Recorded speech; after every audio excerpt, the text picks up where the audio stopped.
नमस्कार दोस्तों, क्या केंद्र सरकार के कर्मचारियों का न्यूनतम वेतन 18,000 से सीधे 54,000 होने वाला है? क्या 8वें वेतन आयोग में फिटमेंट फैक्टर 3.0 होगा? हाल ही में federation of national postal organisation यानी FNPO ने 8वें वेतन आयोग के लिए एक विस्तृत रोड मैप सौंपा है। दोस्तों, आज के वीडियो में हम उन वैज्ञानिक तर्कों को समझेंगे जिनके आधार पर वेतन में इस भारी बढ़ोतरी की मांग की जा रही है। हम भत्तों, पदोन्नति और पेंशन पर भी बात करेंगे।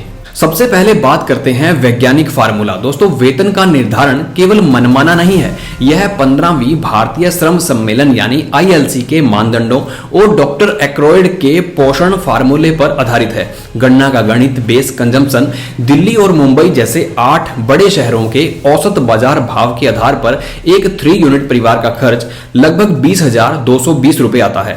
अगर अतिरिक्त खर्चों की बात करें तो इसमें ईंधन, पानी 30%, सामाजिक दायित्व और चिकित्सा 30% और आवास 7.5% जोड़ा जाता है। स्किल कंपोनेंट की बात करें तो सुप्रीम कोर्ट के आदेश के अनुसार 25% स्किल फैक्टर भी जोड़ा जाता है, जिसमें न्यूनतम वेतन करीब 46,000 बनता है।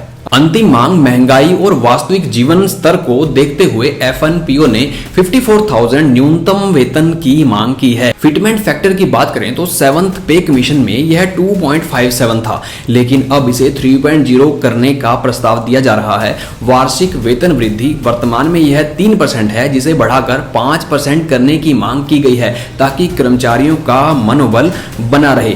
दोस्तों, अगर बात करें वेतन के अनुपात की तो ऐतिहासिक रूप से जो न्यूनतम और अधिकतम वेतन का रेशियो है वो 1:10 के करीब था, जो 7वें CPC में 1:14 हो गया। इसे सुधार कर 1:8 करने का सुझाव भी दिया गया है। दोस्तों, प्रमोशन और भत्तों में बड़े बदलाव।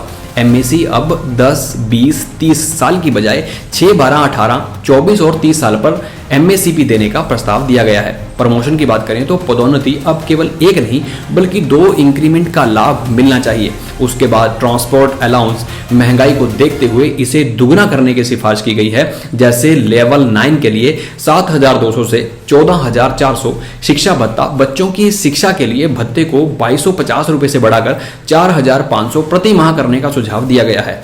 दोस्तों, महिलाओं के लिए कुछ विशेष प्रावधान की बात की गई है, जैसे पीरियड लीव। एक प्रगतिशील कदम के रूप में महिलाओं के लिए प्रतिवर्ष 12 दिन के लिए विशेष आकस्मिक छुट्टी की मांग की गई है।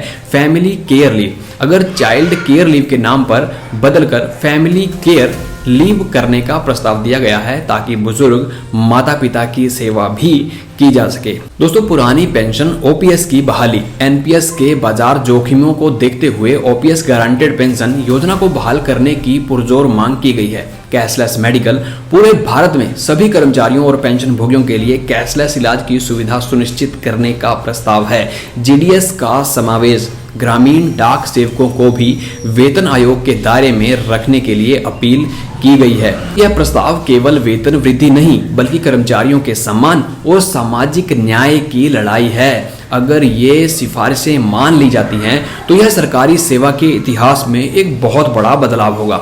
आपकी इस पर क्या राय है, कमेंट में जरूर बताएं। मिलते हैं किसी नई इंफॉर्मेटिव वीडियो में, तब तक जय हिंद।